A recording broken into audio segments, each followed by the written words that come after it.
Welcome again to this panel. My name is Susannah Hares. I'm a Senior Fellow and Co-Director of the Education Programme at the Centre for Global Development. We're going to be talking about what I think is the most important topic in global education, how to keep children safe at school. Many of you joining us today will have participated in the Transforming Education Summit this week, and we're thrilled to be part of this ongoing conversation. At CGD, we're shortly going to be launching a new programme to advance the evidence base on school violence. So this is a really timely conversation for us. Here at the Transforming Education Summit, we've seen many in the global education world increasingly double down on efforts to improve foundational literacy and numeracy. This is indeed a noble effort, as every child should learn how to read, write, and count. But it's not clear that there are sufficient efforts going into keeping children, boys and girls, safe at school. We know there are lots of folks working on ways to eliminate violence, and to them, the shocking data that we'll hear about today won't come as a surprise. But many people do not realise the scope of the problem, and we're pretty sure that even those who do know are still shocked whenever they hear the facts. And so we think it's really important to keep sounding the alarm. It's simply outrageous and unacceptable that millions of children all over the world are unsafe at school. And I know that I'm going to learn a lot today about how to change that from the incredible panellists joining us.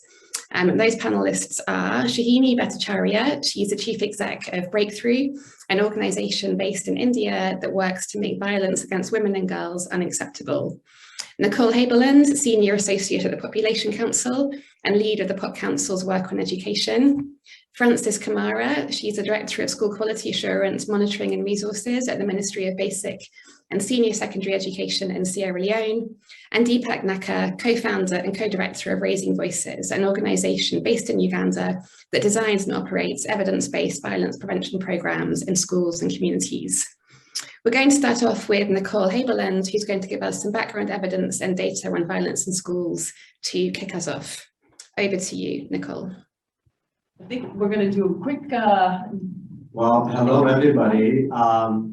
I just want to say welcome, everybody, to our office. And for those of you who are joining us online, welcome to the Population Council. It's been a while to have people here in the office, so we're thrilled. It's usually just me at the office with some other people. But my name is Tuanyo. I'm the Vice President of Social Behavioral Science at Population Council. And we've been having a busy week here during UNGA, but also the Transformation Education Summit in New York City. We have saved the best for last. So for all of you today to discuss how we all can work together to build a safe and healthy environment for all students to learn and thrive outside and in school setting. So thank you for joining us today for those of you who are joining us across the globe. So at Population Council, we are deeply committed to develop scientific evidence and solution to advancing 4 interconnected global goals: ensuring sexual and reproductive health rights and choices for all, empower the larger generation of 1.8 billion adolescents and young people to reach their full potential, and achieving gender equality and equity and pursuing justice in the face of climate and environmental change. We have prioritized these 4 goals to respond to the emergence of technological innovations and the emergence of diseases, major demographic shifts such as migration and urbanizations, and to tackle persistent system of social and economic injustice around the world. And as part of this effort, we are creating a global education research initiative in which we believe is central to advancing these 4 ambitious goals. And I am pleased to announce today that Nicole Haberland will lead this global initiative. And Susannah mentioned it, but I just want to know a little bit more about Nicole, is that she's brings decades of expertise on gender and education, and she has been directing the evidence for gender and education resource, or what we call EGER. And whether it is about preventing violence, ending child marriage, or advancing education outcomes, the Council takes a multi-sectoral approach, collaborating with partners across a wide range of sectors and looking at different sociological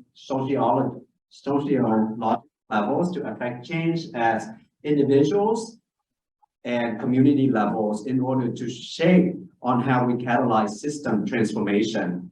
Therefore, I am grateful to our colleagues from the Ministry of Education in Sierra Leone for joining us today, and our dear friends at Center for Global Development, Raising Voices and Breakthrough for your partnership in this event, but also on other efforts as well. Now, I just want to introduce Susannah Hares, who is the Senior Policy Fellow and Co-Director of the Center for Global Development, Global Education Programs, to moderate our event. Susannah has a background in education, particularly her expertise in public-private partnership in education and women's empowerment in education. Thank you for your leadership, Susannah, and please take us away. Thank you so much, Twy, and apologies for me getting the agenda slightly mixed up there. I did my introduction before Twy spoke, which wasn't the agenda, so sorry for a bit of confusion. But I think now we're all set to hand over to Nicole for her scene setting presentation. Thank you, Nicole. Thanks so much, Susannah. Hi, everyone, and thanks so much for joining us today. Next slide, please. So, violence is pervasive, insidious, and occurs at stunning rates across the globe. It is prevalent in homes, in schools, and communities, and globally, 1 billion children experience some form of violence each year. Around 60% of children aged 2 to 14 experience physical punishment by parents or caregivers in the past month. A UNESCO report on the prevalence of violence in schools estimates that 1 in 3 students experience physical violence or bullying every month. And violence against children is perpetuated in schools around the world in the form of corporal punishment. A systematic review found generally high prevalence rates of corporal punishment, regardless of whether there were laws or policies forbidding the practice or not. For example, in studies from Africa and Central America, students reported lifetime prevalence above 70%. Students in studies from Egypt and India reported past year prevalence above 60%. And in studies from Africa and India, students reported past week prevalence above 40%. They aren't making it up. Staff also reported high prevalence. For example, between 71 and 98% of staff using corporal punishment in 5 studies in Ghana and Nigeria. And for young women, intimate partner violence becomes an issue, with over 39 million women aged 20 to 24 having experienced physical or sexual violence. Next slide, please. When children enter adolescence, violence becomes more gendered, with both perpetration and experience of some types of violence, such as intimate partner violence, beginning, and some forms of violence, such as sexual violence, increasing. But even though the prevalence of bullying and corporal punishment is often similar for girls and boys, it is still deeply and tightly intertwined with gender and power disparities. Here are a few ways. First, violence in childhood, whether bullying, abuse, or witnessing IPV in the home, is linked with that child's own future experience of IPV or perpetration of IPV. And IPV itself is an extreme expression of gender inequality. So specifically, studies show that experience of bullying increases the likelihood of experiencing IPV. Bullying perpetration increases the likelihood of perpetrating IPV. Witnessing IPV in childhood is linked with both bullying and perpetration, and victimization, and experiencing violence in childhood or witnessing IPV is associated with IPV victimization and perpetration. So these cycles transmit violence across generations.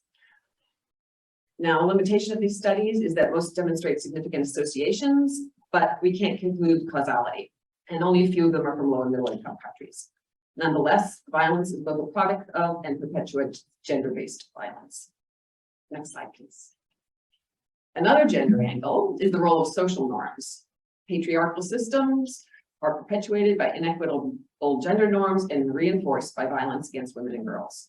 For example, the UN multi-country study on men and violence, which included over 10,000 participants across 6 countries in Asia and the Pacific, found that the 2 factors most associated with perpetration of both physical and sexual IPV, we're controlling behaviors and inequitable gender attitudes. The violence that children witness and experience, whether at home, school, or in communities, is often an expression of harmful masculinities and power hierarchies. Children learn, internalize, and adopt these behaviors and attitudes. There are other angles as well. For example, parents' fears of their daughter's safety and girls' own fears that restrict girls' mobility and access to safe spaces, or public spaces. Slide, please. Let's look at some of the education links. Again, I'm going to just touch on a couple here. And again, there are limitations to the research. There are a few causal studies, and most are from high-income countries. But maltreatment and abuse alters brain development. Violence makes children feel unsafe. Violence is linked with lower educational attendance and attainment. Maltreatment and corporal punishment in schools are linked with poor academic outcomes. So one US-based study that did use causal methods found that maltreatment had a greater impact on absenteeism when it happened at a younger age, and that the adverse impact of maltreatment accumulated over time. Next slide, please. So our analyses of 30 DHS countries finds consistent associations between illiteracy and IPV. These are not causal, they are correlations, but the fact is that in a majority of countries, young women who have experienced violence are more likely to be illiterate than those who have not. Additionally, we know that violence is linked with poor health, reproductive health, HIV, mental health, substance use, and economic outcomes, all of which may intersect with education as well. Next slide, please. So we do need to transform education so that schools are safe. Freedom from violence is a right essential for health, education, and livelihoods. And schools are duty bearers. And whether the violence occurs inside or outside school walls, schools can support and nurture the children in their care. Violence shows up in children's lives in multiple ways, some overt and some more insidious, such as microaggressions and harassment that can undermine girls' confidence, agency, and dreams. Violence shows up in multiple settings, the home, school, and community, and all of these manifestations are harmful and reinforce each other and impede education and learning. We need comparable data on violence from more countries and more causal examination of links between violence, education, and gender equity outcomes. And there's limited evidence on what works to address the multiple types of sources of violence against children. But we're lucky that today we're joined by experts who have developed and tested some of the most effective programs out there. So with that, thank you so much. And back to you, Susannah.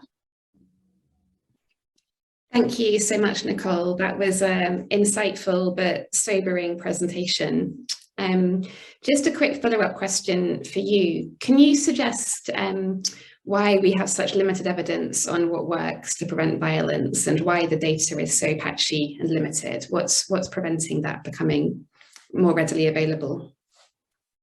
Political will and resources. I think there's a lot of, I think there's been a chorus, I think in the community of practice, sort of signaling that this is an issue, but I think it hasn't floated to the top quite yet.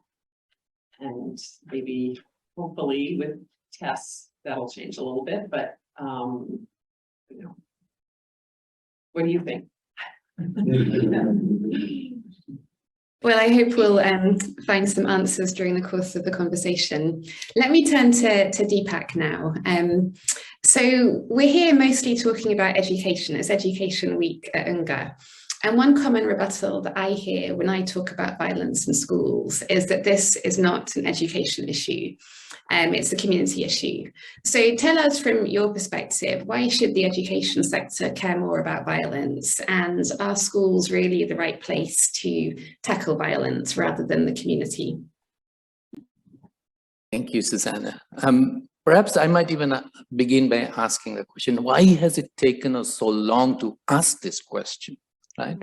That why should we address the issue of violence against children in school? Because over the last 20 years, we are building momentum around preventing violence against children, and all sorts of investments and infrastructure is being developed to address that. But the issue of violence against children in schools still meets the kind of resistance that you're talking about. And I experienced that too on my day-to-day. Let me mention like 4 or 5 things that might help in terms of this conversation that we are having. The first is that children's experience of school, and violence really undermines that experience, has impact on all sorts of outcomes that we care about. Nicole just presented some evidence around effect on learning outcomes, but there's effect on mental health of children, social development of children, what kind of citizens they emerge into the world after their schools. All those outcomes are undermined by the experience that children experience, the violence that children experience at school. So in a way, violence undermines all sorts of objectives that we have. But beyond that, there are more than 1 billion children that we are expecting at school on any given day. And therein is an opportunity to affect the lives of so many children in an efficient way because they are gathering in one place. There's an opportunity. If we seize that opportunity, then this is a low-hanging fruit in terms of seeing early gains around preventing violence against children. The third thing that I would mention is that there is a strategic imperative that most schools are publicly funded, and therefore they're amenable to being influenced by policy. Yeah. So as a collective group of people who have aspirations around how our children should experience schools, we have influence in terms of what happens at school. So again, there is an opportunity in terms of making this happen in a way in which at a community level or in their homes, it's a little bit harder. Children are also in schools because that is our collective aspiration as a society, that's the place where we send our children so that they will have a better future than what the parents had hoped for. Yeah. So in some ways, we have high aspirations and it's a repository of our highest hopes. And so in some ways, all the stakeholders are committed to making school a powerful experience for children. And above all, teachers have a duty of care towards children, right? So teachers have a specific role towards children in a way in which no other professional does. So in schools, we have multiple things that are coming together. That is large numbers of children that are turning up at school. There is opportunity to influence what happens at schools. Then there's duty of care that teachers have, and a wide range of people in society care about what happens in school. So there's opportunity, there's impetus, there's momentum, and therefore it's pretty much a no-brainer in terms of whether we should address violence against children at school or not. Back to you. Thank you, Dipak. My 3-year-old son started nursery school at a public primary school here in London for the first time a couple of weeks ago. And when the head teacher did his introduction to new parents, the first thing he said is that his #1 priority as the head teacher is to keep all of our children safe. And I was very happy to hear that as a parent. Do you know why that isn't the case in every school in the world? Why does every head teacher not believe that's their top priority? Primarily because people conceive of school as a production line in some ways. The children come in, we put certain kinds of things in their head, and they move on. We have a very industrial model of what a school ought to be. And we really need to switch to a more organic model, that it's a place where children come and we invest in them and we nurture them and we foster their development, and then they grow up to become citizens. And if you switch from industrial model to organic model, and this, by the way, is not my original idea, people are familiar with this, is in some ways, then you become aware that keeping children safe should be our #1 priority. It should be a foundational issue, that if there's no safety, in some ways, everything else is on shakier ground. Yeah. So that's what we, as we start this conversation, need to help people understand that schools ought to be more than just the places where the children learn how to pass tests. That certainly resonates, thank you. Francis, I'm going to turn to you now. You have the difficult job in government of setting the policy and systems that help keep children safe in school. Can you tell us what governments need to do to make schools safer, and what the levers that you and government have to make schools safe, and talk a bit about how you're doing this in Sierra Leone? Thank you, Susannah. Thank you everyone for being here with us this morning. And for me, I think this is a timely conversation for our children.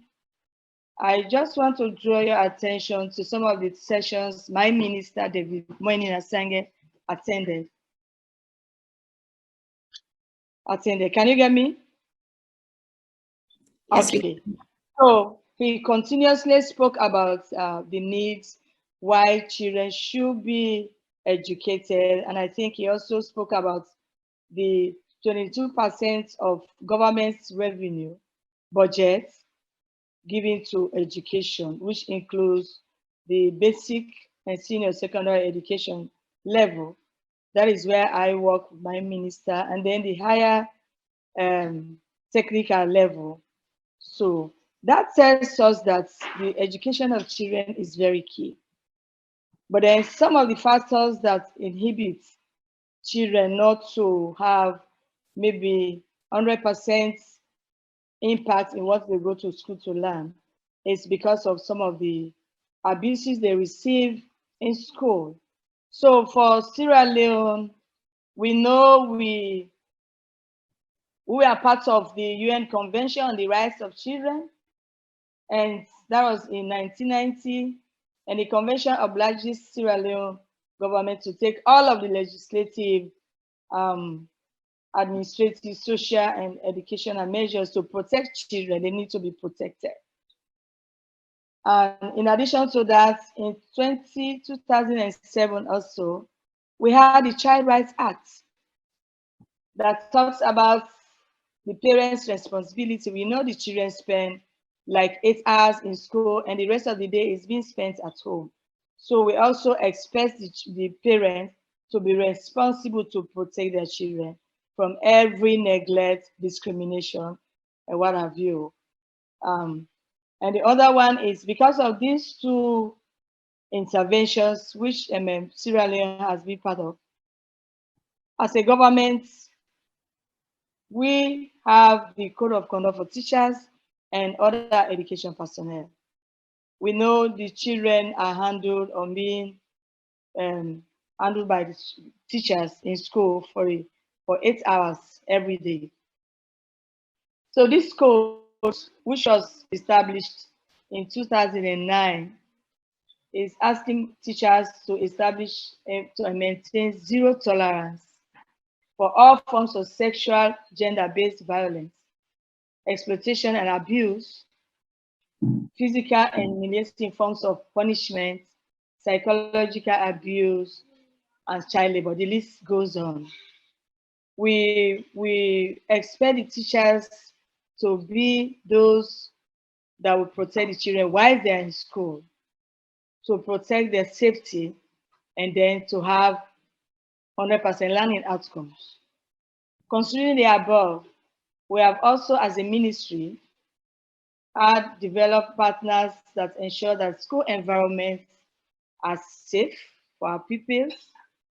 And we have also developed the comprehensive school safety protocol, and also worked with UNICEF and Mott McDonald, FCDO now, to develop guides to reduce violence in school, especially for the girls.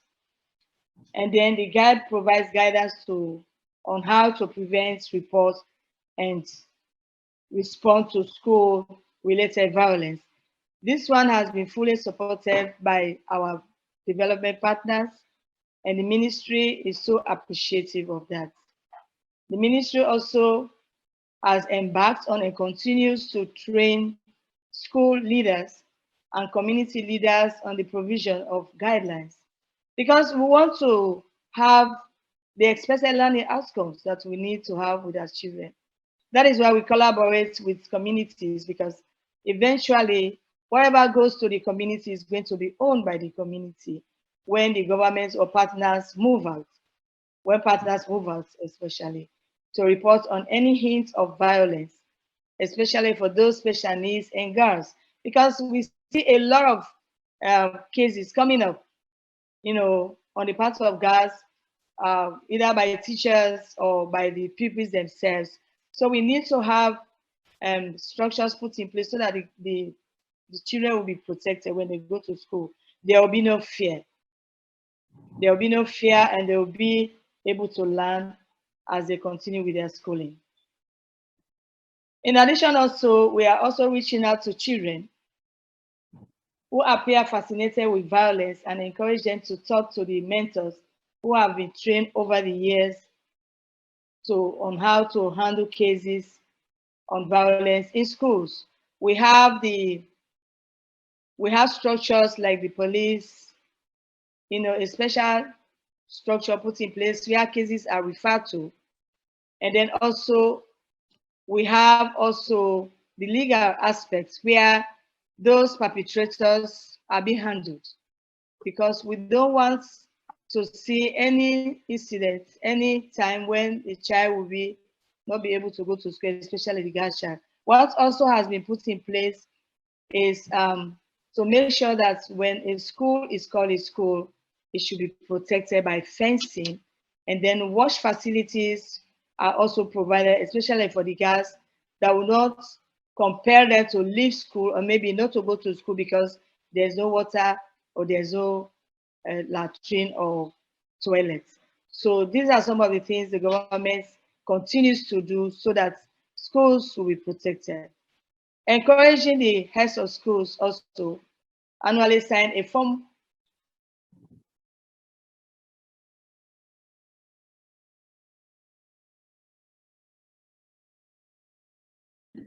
lots of training as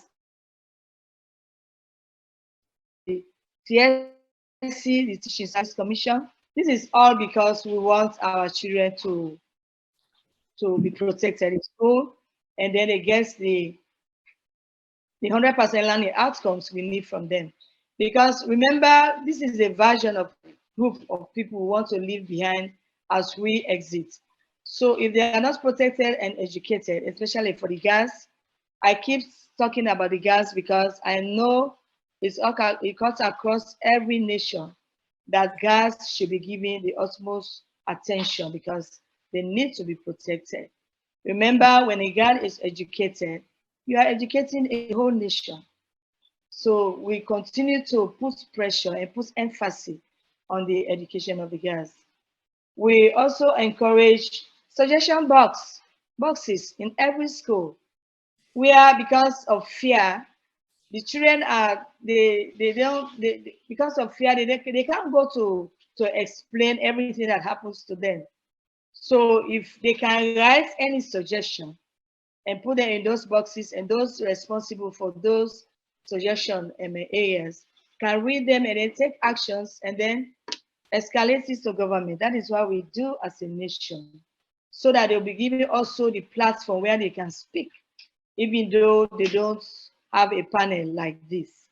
Schools also establish safety committee to respond to reports of violence that may come via a mentor or a suggestion box. People are coming, girls are speaking up. Before this time, it was like a lot of compromise.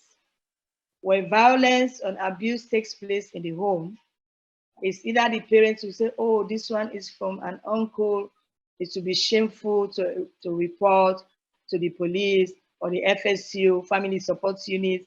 So let us just handle it as a family thing. But then this one has changed.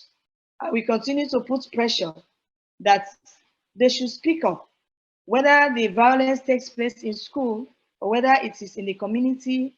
These girls or the boys should speak up so that actions will be taken. So these are some of the actions as a government and as a ministry that has been helped by the government of Sierra Leone to take actions when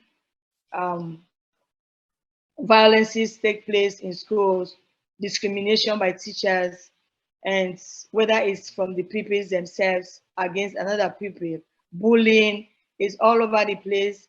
It is not unique or always in Sierra Leone. I'm sure it's all over the place in the world. And as somebody said, it was Dipak who said, the number of abuses, the number of children that face abuse is so huge in the world, especially for girls. So we need to step up and continue to push so that our girls and our pupils will be safe when they go to school.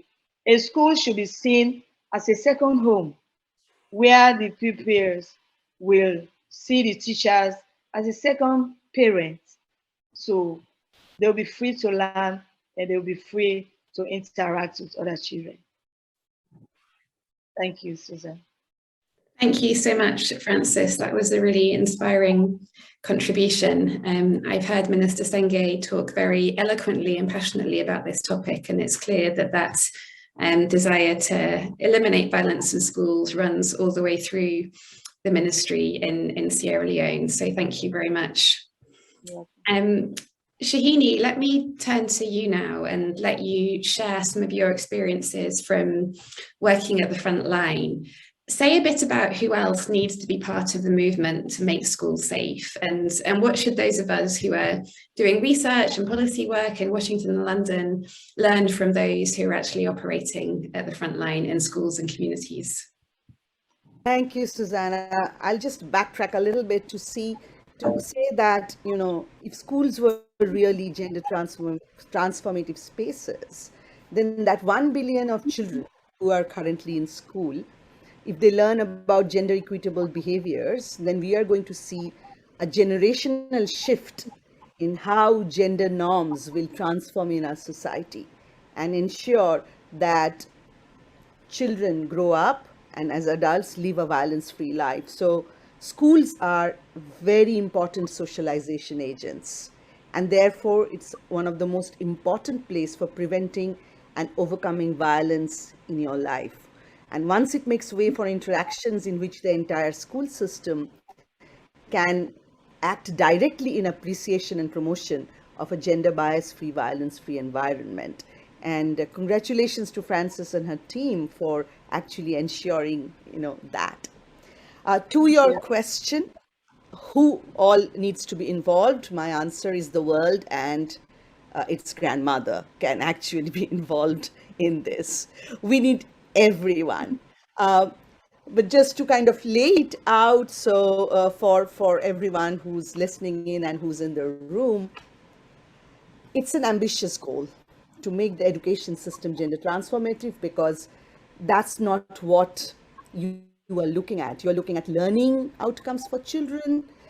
But if you are going to actually make it gender transformative, even that is going to improve. So it's an entire reset of how we look at the education system, and that mind shift needs to happen to everyone, from the political leaders to the teachers and the adolescents who are coming to the school.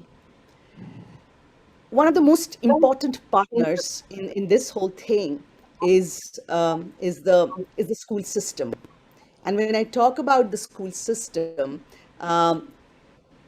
it's the teachers, the school leaders, the school administrative staff, and the leadership in that state. So the principal secretary downwards, everybody is actually an important piece in that. The biggest leverage is working with teachers, because teachers, you know, bring their own gender biases and their discrimination into the classroom. They learn about gender in a very conceptual, you know, kind of way. They do not look at their own life experiences, their own biases when they're coming to the classroom. So a lot of attention has to be paid to teachers to look at their you know, gender-based behaviors as well as their awareness about this. There is a need to nudge teachers towards more gender equitable behavior in the classroom, make sure that such behaviors are incentivized by the school system, and that there is a complete buy-in from the authorities above, because a teacher can only do so much, you know. There has to be a lot of buy-in from the school leader as well as the administrative staff. The entire school administration needs to be sensitized on using non-discrimination, offset sexual abuse and slurs. In our country, there are also, you know, casteist slurs, which actually, you know, harm the process. Along with this, we need to work with the educators. So we are looking at the curriculum. We are applying a gender lens to the curriculum, because curriculums in a very understated way, especially in the narrative subjects, give out the impression that women's place is still at home and, you know, and men's place is still outside. So there is a need to look at the curriculum and need to work with the authorities. In India, we are working in a state called Punjab, and when we started out doing this, we worked with the school certificate, called SCRT body. But we realized that we also needed to work with the school examination body, because if the school examination body is going to actually address a few questions to gender equitable behavior, they need to understand what that is. So there is a need to work with different pieces within the bodies that set up curriculums. The community around the school is very important too. So parents, how can we actually involve parents into this? Because ultimately the child is going to go back to home, right?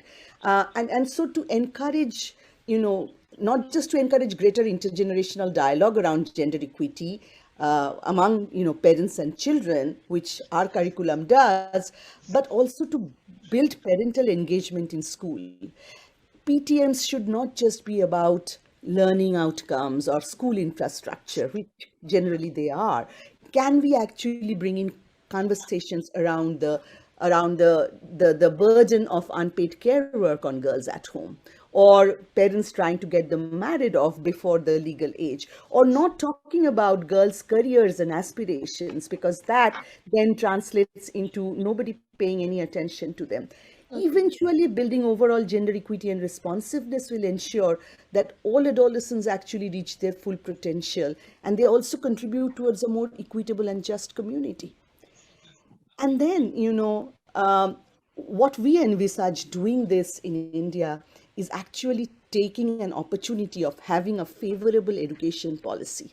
We have the National Education Policy of 2020, which is a very important player in this.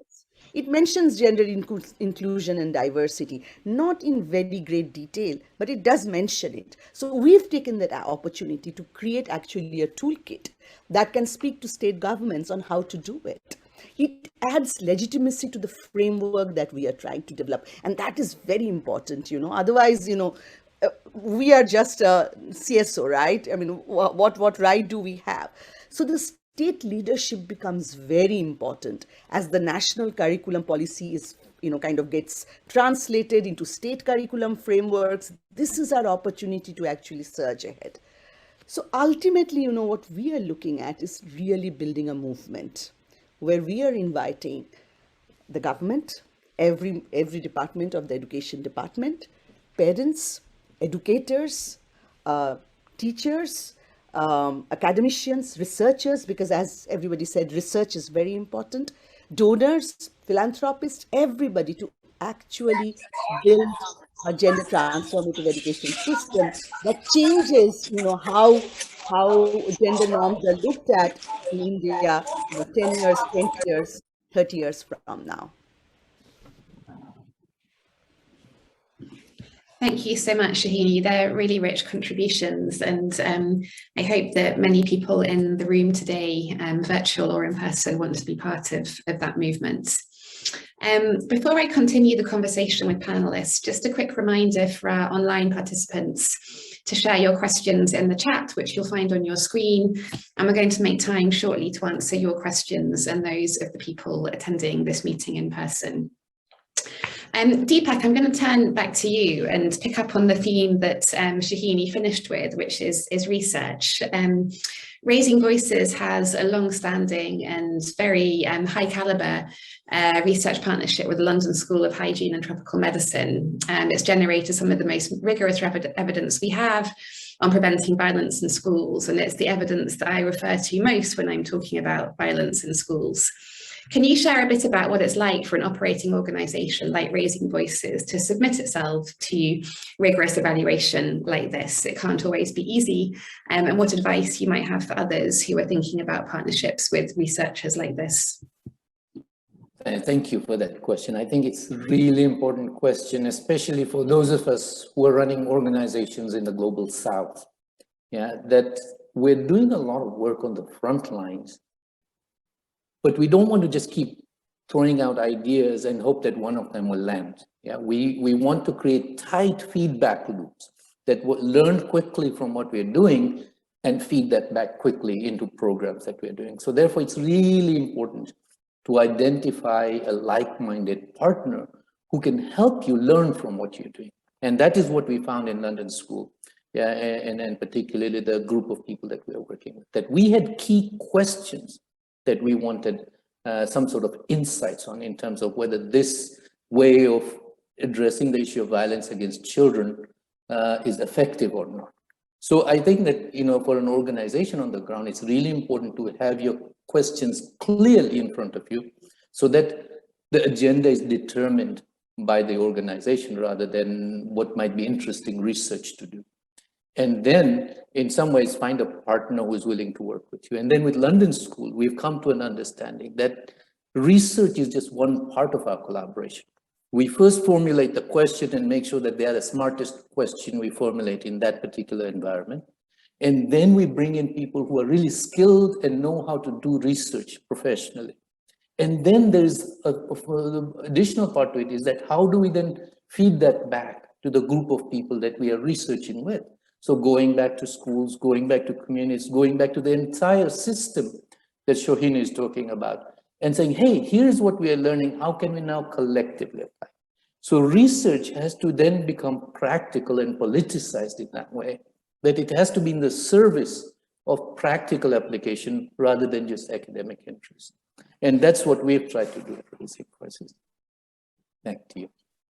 Thank you, Dipak. I want to take the moderator's prerogative and make a shameless plug that CGD is launching a new research agenda on school-based violence. So if any of you out there have interesting programs that you'd be interested to partner with us to evaluate, we'd love to hear from you. Sohini, I want to turn back to you. I know that you've done some incredible research in partnership with JPAL too, which I can see that you shared in the chat. So if you want to add to Dipak's answer, please feel free. But after that, I have a second request for you. Now, you've written and spoken very eloquently about how violence is a tractable problem. It is preventable. And so if you had 2 minutes to speak to the world leaders who were here at the Transforming Education Summit this week, what would you say to them? What do they have to do to change violence in their country?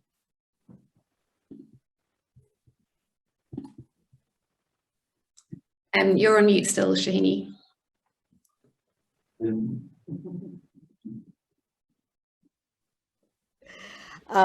So the research that, on which this entire work is based is an impact evaluation that was done by JPAL of a gender equity curriculum called Gang of Stars that we implemented across 150 government schools in a district which is very gender regressive in India called Haryana.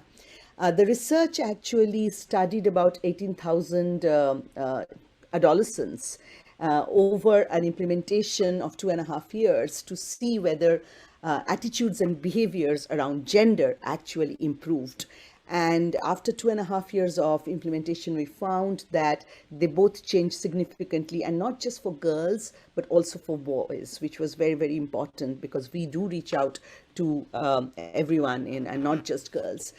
It also showed, things like boys' interest in sharing housework with their siblings, and their sisters, their interest in having a partner who would go out to, work and earn money, their interest in their sisters and their friends actually studying as much as they want and not just completing school. So those are very significant. JPAL continues to actually study 14,000 of those adolescents over a 10-year period. There's a longitudinal cohort study of which the third end line is expected any moment now. The second end line showed that most of those behaviors were sticking. And among girls who were already ambitious, the aspiration for higher education went up and college applications went up by 16%, which is very, very, heartening to see actually. So this is and JPAL continues to be our research partners, open doors, because many states in the India government are actually working with them to make policy changes. So the 2 states where we are implementing this gender transformative work actually our JPAL partners as well. And they're going to actually help us do a small RCT to see whether teachers' behaviors are improving because of our intervention. And teachers, I must kind of, say that they're the most important people in this whole design.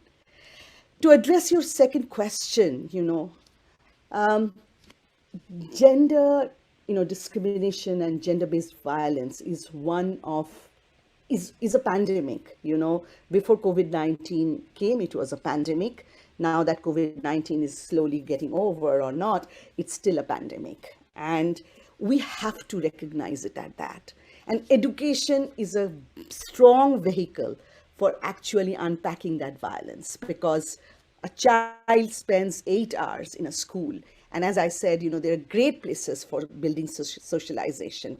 So can we, my request to world leaders would be, what if schools were really gender transformative spaces? Can we make that? Can we make it into a place that is about inclusive, equitable, quality education that nurtures an environment of gender justice for children, adolescents, young people, as well as their teachers and their caregivers, those significant adults in the children's lives?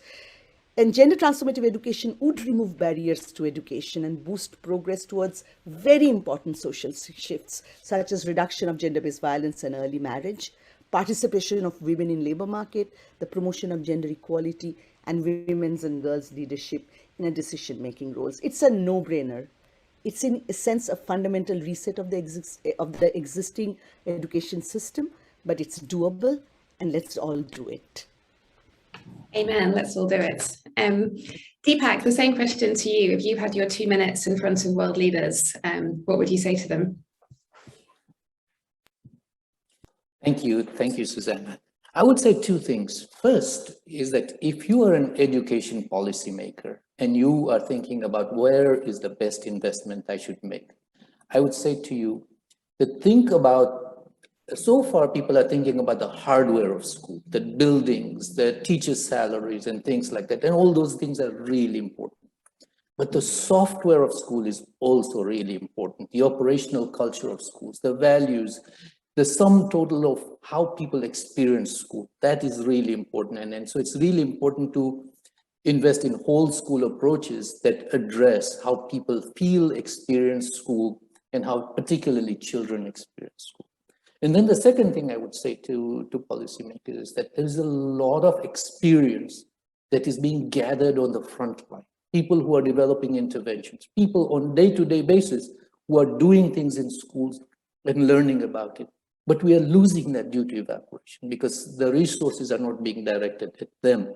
Yeah, we need to bring those frontline practitioners into the fold, into the process of policy making, into the process of just consultation in terms of how do we move forward as a group from here onwards. Both those 2 things go side by side together with what Sohini is talking about, gender transformative approaches and addressing the entire system of education, the entire ecosystem that surrounds education. Those are the 4 things I would say. Thank you. Thank you, Dipak. We need to work on getting you to an audience at the next UNGA, I think. Francis and Nicole, I have one more question for each of you, and then we're going to turn to audience questions. So do put them in the chat or get them ready if you're attending in person. Francis, starting with you, you shared some of the really inspiring strategies that the government of Sierra Leone is implementing to help prevent violence in schools, and some sounded really promising. Do you have a way to measure the impact of these different strategies to help you understand what's working and to sort of share with other people globally who are working on tackling the same problem? Thank you, Susannah. Somebody just asked, why didn't I say anything on special needs and bullying? I think in my introduction, I did speak about, actually, I did not say disability, but I spoke about special needs. The most common form of physical violence against our students and pupils in school in Sierra Leone has been the use of abusive, humiliating, ridiculing language against pupils, because caning has been banned. That is why they have resolved to doing the above. the students with special needs are often subject to abusive languages against the students, abusive language, teasing them, ridiculing them by their teachers. So Sohini spoke from India. He spoke about teachers' attitude and behavior. This one is also experienced in Sierra Leone. So what I want maybe to encourage others to do in their countries is like not only abiding by the acts, the Child Rights Act, which we have used to do a lot of things, providing this code of conduct, that's one for teachers. And considering that the ministry works with development partners, they need to work with us continuously to do so much so that the schools will be safe. We are experiencing also that the children are losing their civic rights.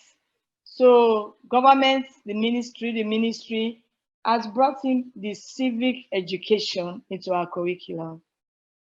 They need to have love for their country. So while the minister and his team, we want to take back to the schools, we want to put our flags in the schools, we want them to actually, maybe 1 or 2 times a day or maybe a week, they'll be able to sing the national anthem. That brings back nationality into the minds of the young people to say they need to love their country. So they will not go about destroying. About bullying materials, that's what happens a lot. You know, government is now building, providing classrooms, additional classrooms, because when the classroom is congested, the tendency for kids to be squeezing or maybe scratching others, that is how bullying comes in. So government is doing that.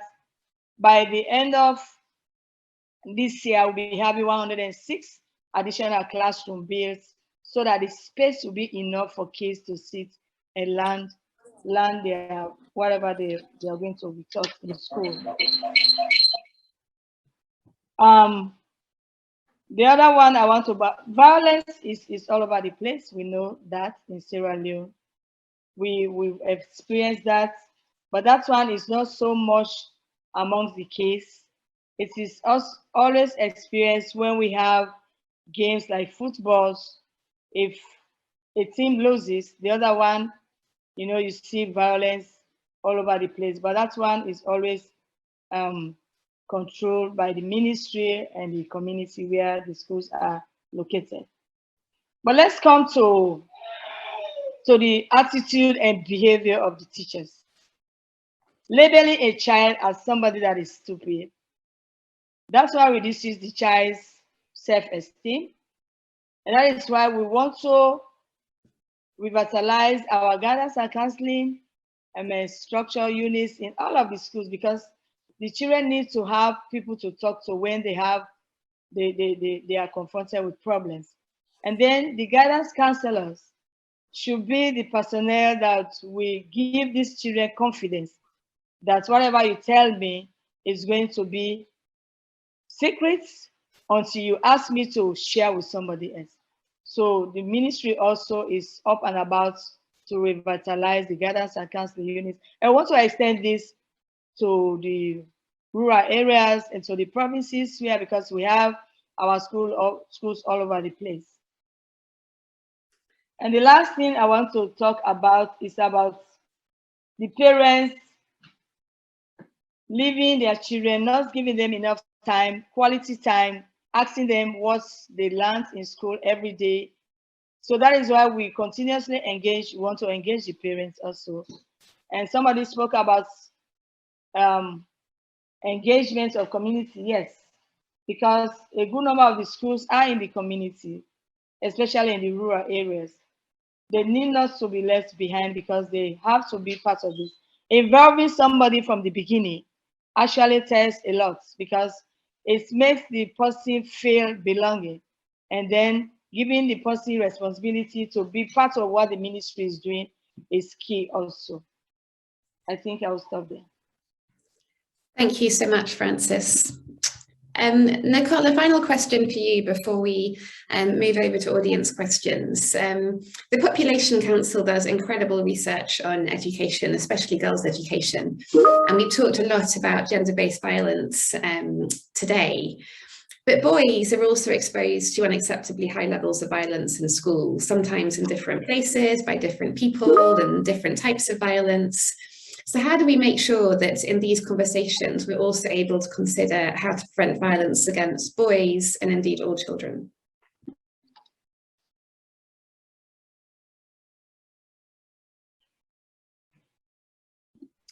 The room is on mute, Nicole.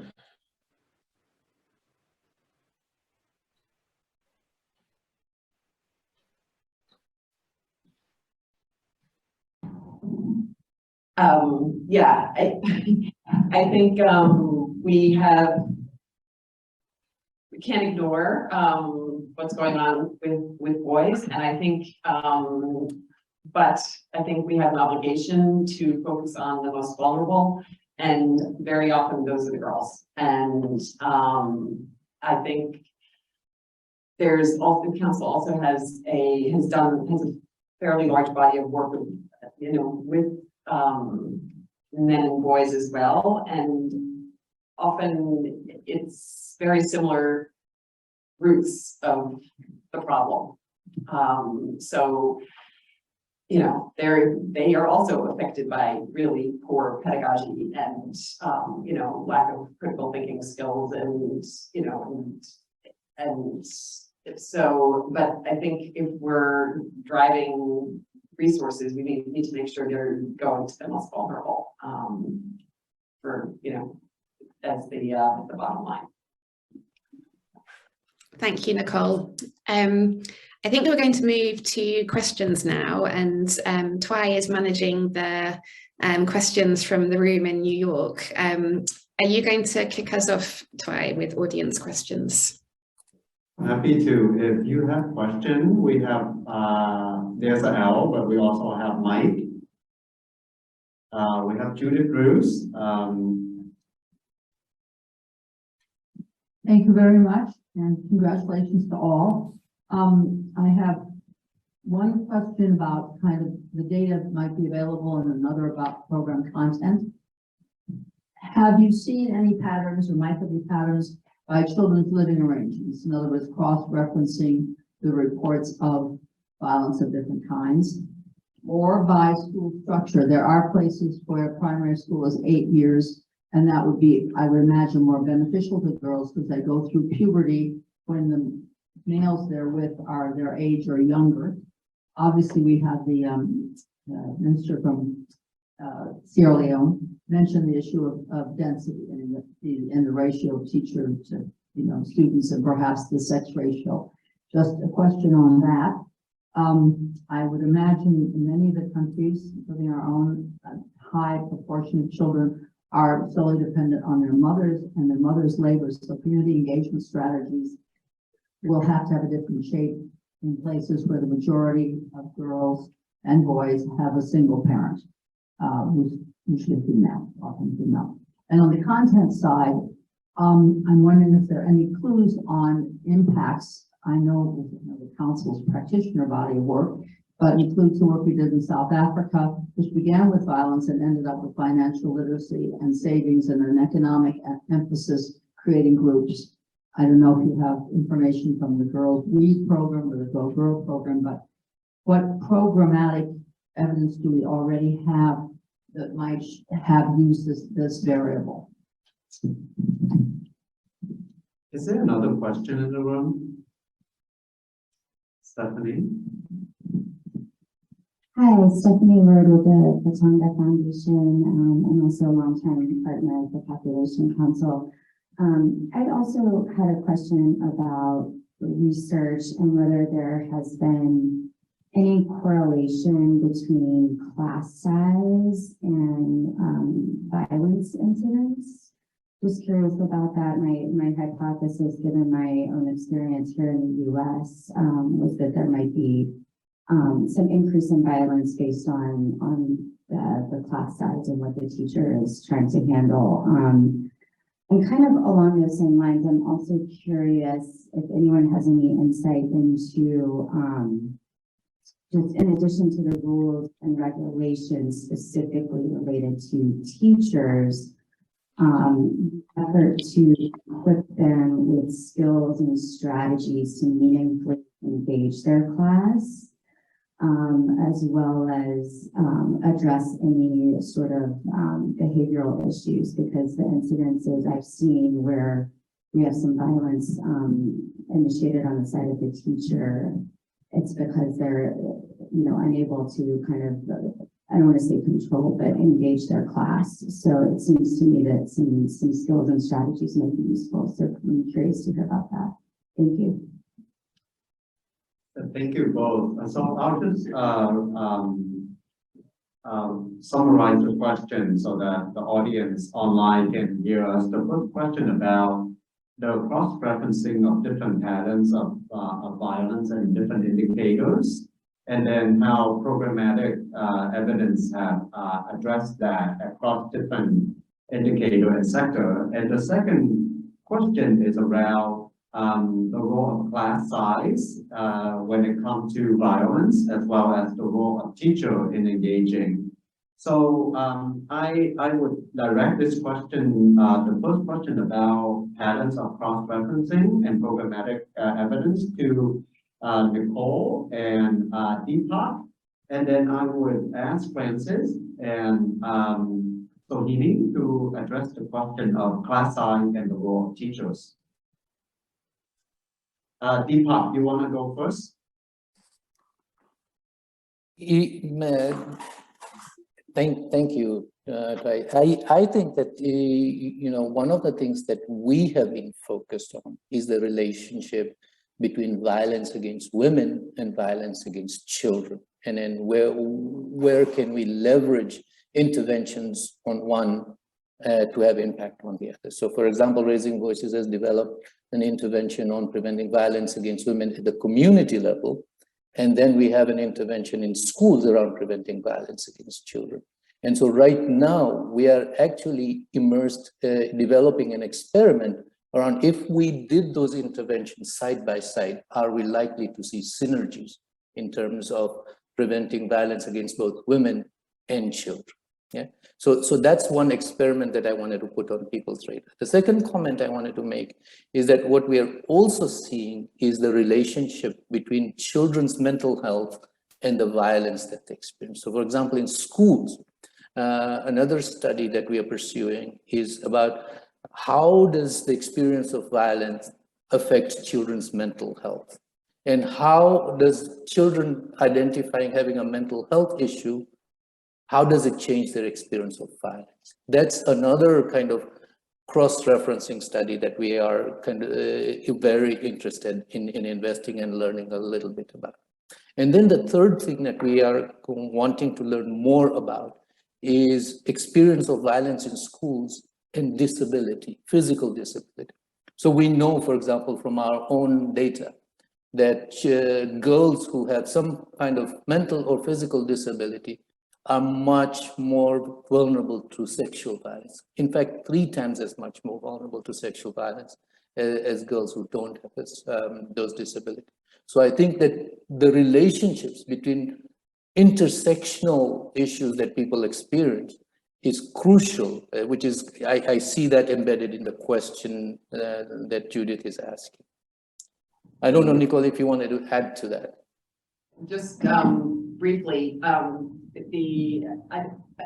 taking that multi-sectoral lens, I think is key. I mean, the tentacles of violence reach through all, across all sectors. Health, as we were talking before, well-being, mental health, economic outcomes, and all. And so I think that is very important. And I think one of the things, I think the council has done very well is we take a very holistic perspective regarding women and girls and young people, and so it's not just we never do like just a survey on violence, or it also is asking about their education, their agency, their, you know, their gender attitudes, their, you know, health, so that we can really look at some of those, like you said, the intersecting vulnerabilities.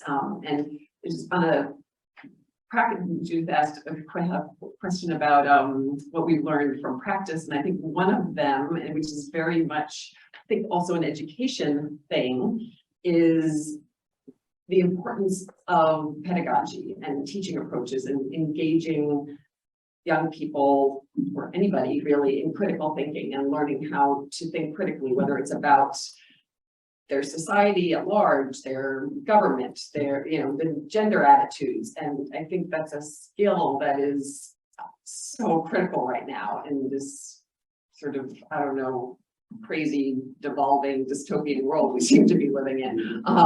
So, and it's for, I think that has worked incredibly well in the safe spaces work we've done in the past. And I believe it can be leveraged for education, and it can be leveraged in media activities. So anyway, that's it. Thanks. Thank you. Sohini and Francis, just reminded the question is around the role of class size and the roles of teachers. So if you can keep your remarks short, so we can take some question online as well. Thank you. There are, you know, there are some research on class size and violence, but I think most of them are from global north. In global south, and especially in countries like India and other South Asian countries, it's very difficult to actually have smaller class sizes because there are not enough schools, you know, and there are a huge number of children going to school. And so, you know, what we are looking at is that one interaction in school that is gender equitable, that, you know, that girls are, where we find that girls are encouraged for, you know, STEM education, or questions are actually directed towards girls. Girls are asked to raise their hands, you know.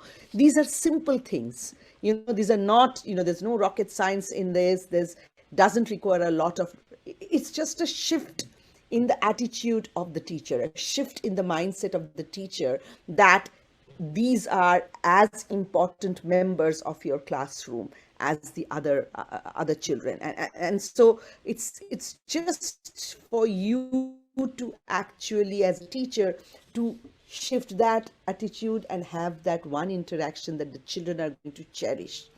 I think there is a lot of research on the role that significant adults play in children's life in order to actually ensure equitable experience, and the teacher can be that significant other. We have seen, you know, we have anecdotal evidence from our work across 11 districts, you know, which we call a deep transformation work that we do in schools and communities with multiple stakeholders.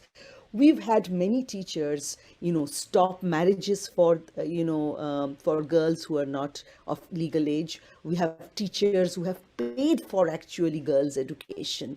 You know, they didn't need to do that, and they were not very, you know, didn't come from very rich backgrounds, but they have paid for children to, you know, complete school. How can we take that small, you know, those small behaviors and turn them into a skill? You know, how can we make sure that a number of teachers are going to, you know, replicate that kind of behavior? I think the teachers have to be addressed separately.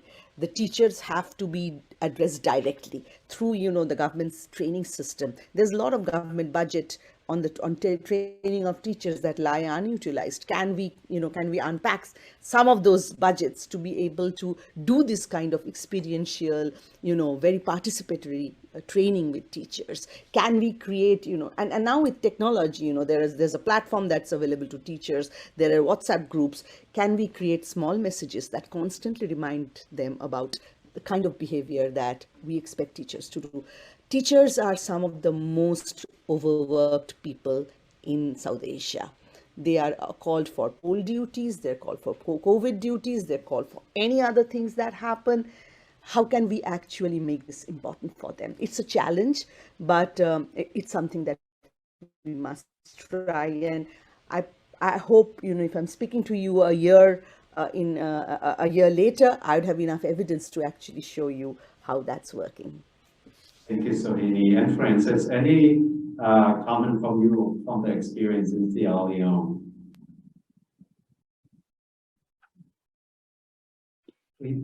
A lot has been said about the attitude of teachers and the class size. And as I said, for the class size, government is pushing for all schools to have one shift. But now, because of the free quality education, we have experienced the enrollment to be high because everybody wants his or her child to be educated. Even adults, we've had incidences where people like 30, 40 years, they express their interest to go back to school. So that is it for the free quality education. So in that case, we have the enrollment being huge, which has actually increased the class sizes. So what government is pushing now to do with support from World Bank is to give additional classrooms. As I said, we've been having 510 or 20 classrooms added to what we have in Sierra Leone, especially for the secondary schools. And then also for these additional classrooms, because it is not one-off project, but then those that will be having 106 will benefit at the end of maybe, yes, December, because construction has started in all of the districts, including the city of Freetown. Now we know when a class is large, it is so difficult for teachers to move and then inspect the work of the pupils because we expect them to be giving class works to the pupils. But then when the place is tight, it is not possible. Even when it comes to marking of the scripts, whether it's homework, assignments to the kids, it becomes difficult. So that is why we're so appreciative of World Bank and other development partners that have come in to help us to increase the number of classes so that these classes that has already been congested will be decongested. And we're thinking about having 50 per class so that the teacher will have time to have time with each of the children in the class. In 2010, what we are doing now has been discussed in 2010 with the government white paper where we said every school should have one shift, a single shift. It's not happening, but little by little, we have started. And then coming to the role of the teachers, as I said in my previous statement, we expect the teachers to be parents. Imagine you are the parents of that girl in the class, calling somebody, giving a name to a girl because she's not good at mathematics, maths. Say you are stupid, you are a fool. That one reduces the self-esteem of the girl, even with the boys. So like Sohini said from India, every child should be given the opportunity to learn in class. In Sierra Leone, we have the child-centered teaching approach, where even the sitting position has been changed. So it's like in a group, because we expect at the end of every lesson, these kids should come together to have some kind of discussions on what they've learned. And then in group, they can contribute to what they've understood. That opportunity, the radical inclusion, as the minister said, is being spoken about. We can't conclude any presentation if we don't talk about radical inclusion, because this one is one such structure that gives opportunity to all children, regardless of your socioeconomic condition, your physical condition, disability, and all, whether you are pregnant or not. So that is this for the radical inclusion. And then when that one is done, it is for the teachers to also work with us, because we need to align our work as a ministry and as a teacher, because we depend upon them to make sure that the children learn. And then the other thing is, since they are giving continuous professional training by the Teaching Service Commission, these are all some of the elements they are asked to discuss with the facilitators in most of these continuous professional training they get from the Teaching Service Commission. And then also, if the teachers see themselves as parents, and then because we are supposed to have one focus, our focus as a nation is for us, for this generation behind us to be educated, and then they will push our agenda forward. But then if one or two are left behind, it's going to be a problem for Sierra Leone. Whatever is given as a nation is for the children of Sierra Leone. So we need to make sure that we ensure that education cuts across, whether you are disabled. Prams are built for disabled children to, even if you are, for those who don't see, they are giving devices, they are giving braces. These are all measures to make sure that learning takes place, regardless of your condition. Thank you, Francis. We're gonna have to end there, and then I'll move over to Susannah. Thank you so much, Twy, and thank you for all the questions that came both in person and online. And I'm sorry we didn't get the chance to answer all of them. It's been a busy and a busy conversation. It's been a real privilege for me to moderate this conversation today and to hear from the panel and the audience on what we need to do to make children safe in school. I think I'm taking 3 key lessons away with me. Firstly, and thanks especially for the testimony of Sohini and Dipak, I learned that we need to listen more to those on the ground who have first-hand experience of reducing violence in school. We need to get much better at providing them with the platforms and partners to amplify their knowledge and their needs. They're the ones who know that violence is tractable, and they're the ones best placed to come up with the interventions that have the potential to eliminate violence in schools and make children safe. Secondly, Nicole in her opening presentation really highlighted the stark evidence and research gaps. We do not have enough data and evidence to help us tackle violence more effectively. It's really important that we advance the research agenda and work with organisations implementing these promising interventions so we know more about what works. And finally, we need to recognise as an education community that schools are a good place to tackle violence. Francis showed us that through schools, we have an accountability system, we have the opportunity to help students break the cycle of violence, and we have a central place in the community to change norms and cultures and implement interventions. The education sector needs to give far more prominence to tackling violence in schools, and we need to get to a place where every teacher and every head teacher knows that the safety of children must be their first priority. I've been really pleased to see so many of you here today who care about eliminating violence in schools, and please do get in touch with us with any ideas or feedback you have. We'd love to hear from you. Thanks so much for attending. It's been wonderful to spend the last couple of hours with you. And before I hand back to Twy, I hope you all enjoy the rest of your day. Thank you. Thank you, Susannah. I just want to quickly thank Susannah, Dipak, Sohini, Francis, and Nicole for the rich conversation today. And I really appreciate the one statement that Dipak made, is that if children are not safe, then everything on shaky grounds. And this is really about building movement. And I think we should do everything we can to move the conversation forward. And it's about building movement. And you know, I think, and thank you to the 100+ participation joining online. We're really trying to be inclusive to hear voices from the ministry, but also colleagues on the ground doing the real important work. So before we end, I just want to share a video from Safe to Learn Global Youth.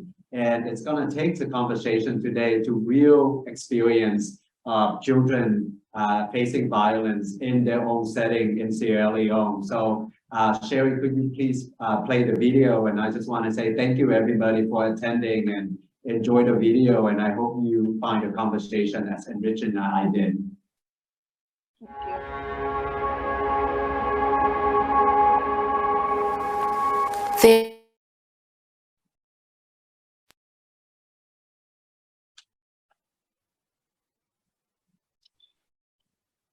Men's bodies are a battlefield. A time when children picked up arms and learned to fend for themselves. I grew up in this era of war. I hope that school will save me and help me forget about what was going on around me. But I realized early on that school was also not a very safe place for me. I remember sitting in full classrooms with no teachers. I was left to find alternatives elsewhere. All of this comes at a cost. At 15, I was really struggling with mathematics. So my mother sought help from a man who was willing to offer me free after-school lessons. I was alone, a girl in a man's house unsupervised. I was sexually abused and impregnated. I fought fearlessly to stay in school. I hid my pregnancy, I risked ending my own life with an overdose by an anti-malaria medicine. And I bled for a whole week from a backstreet abortion. I was desperate to stay in school. We say we have free education, but how free is this education if it's costing girls their dignity, their bodies, their mental health, and their future? The poverty of teachers will always affect the quality of education. We must invest to produce professional teachers so that education for girls will be safe. Today, I am a Global Partnership for Education youth leader, and I lead policy advocacy work at Purposeful, a feminist African-rooted hub for girls' activism. I lead on these efforts because I have to, as a survivor, a campaigner, and now a mother of a 4-year-old girl. I am aware that my story is not unique. I graduated high school about 12 years ago, but all the things that made school unsafe for me is still happening in schools today. I want this change not just for my younger self or my daughter, but for all the other girls around the world. Dear world leaders, act now to transform education and make it safe. Do not fail us.